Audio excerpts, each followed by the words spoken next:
the past 18 years, EAS Australia has considerably expanded its capability in the plant breeding and crop variety evaluation area.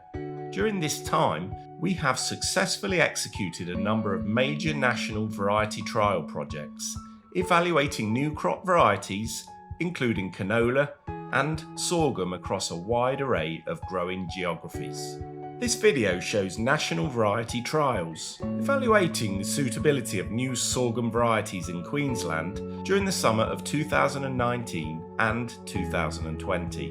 The Eurofins Agroscience Services Australian Plant Breeding and Crop Variety Evaluation Team offers years of experience in this specialised field of crop research.